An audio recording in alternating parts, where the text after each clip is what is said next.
আসসালামু আলাইকুম। শাওলিন কিচেনে সবাইকে স্বাগতম। আশা করি বন্ধুরা ভালো আছেন।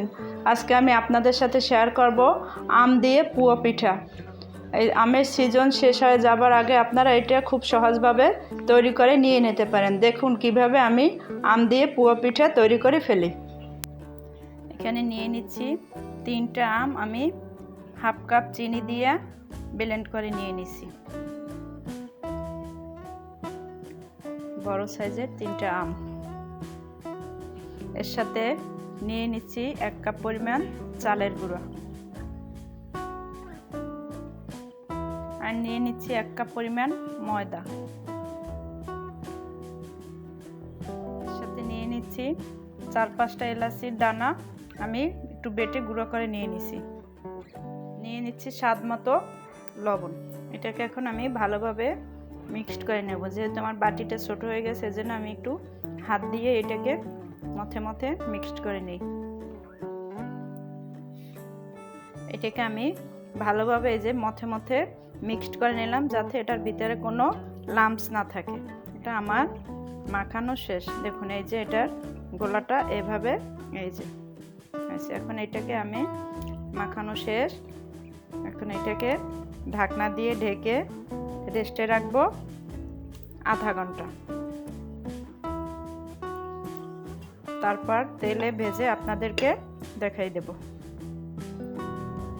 চুলায় একটা কড়াই দিয়ে পর্যাপ্ত তেল দিয়ে তেলটাকে আমি গরম করে নিয়ে নিচ্ছি। এখন আমি যে ব্যাটারটা গুলে রেখেছি সেটা এটার ভিতরে দিয়ে দিচ্ছি।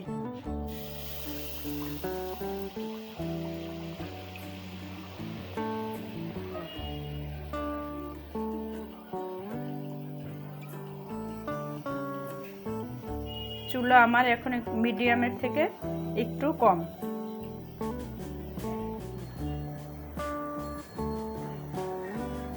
দেখুন পিঠাটা ফুলে তেলের উপরে উঠে আসছে। এখন এই সাইড থেকে একটু এটাকে আমি তেল দিয়ে নেড়ে চেড়ে নিলাম। এখন এটাকে আমি উল্টে দিচ্ছি। এখন আমার চুলা একদম লো করে দিলাম।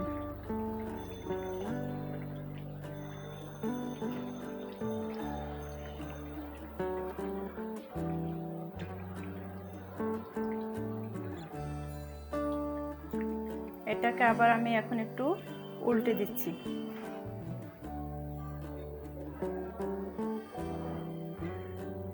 এভাবে আরো ভেজে নেব 1 মিনিট। এটা ভাজা শেষ। এখন এটাকে আমি একটা প্লেটে তুলে নিয়েছি। একইভাবে আমি কিন্তু আরো এখানে কিছু পিঠা ভেজে নিয়ে নিয়েছি। এতে তেল ঝরিয়ে এটাকে আমি প্লেটে তুলে নিচ্ছি।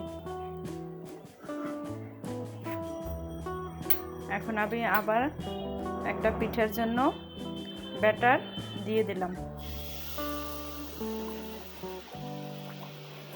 একইভাবে আমি বাকি পিঠাগুলোও ভেজে নেব।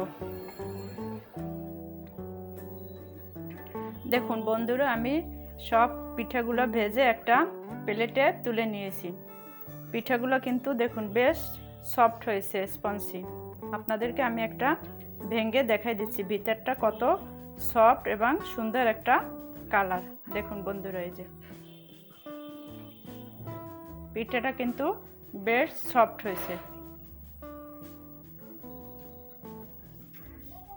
আপনাদের যদি আমার এই আমের পুয়া পিঠার রেসিপিটি ভালো লেগে থাকে, অবশ্যই লাইক, কমেন্ট, শেয়ার করবেন এবং আমার চ্যানেলকে সাবস্ক্রাইব করে রাখবেন নতুন ভিডিও পাওয়ার জন্য। সবাই ভালো থাকবেন, সুস্থ থাকবেন। আল্লাহ হাফেজ।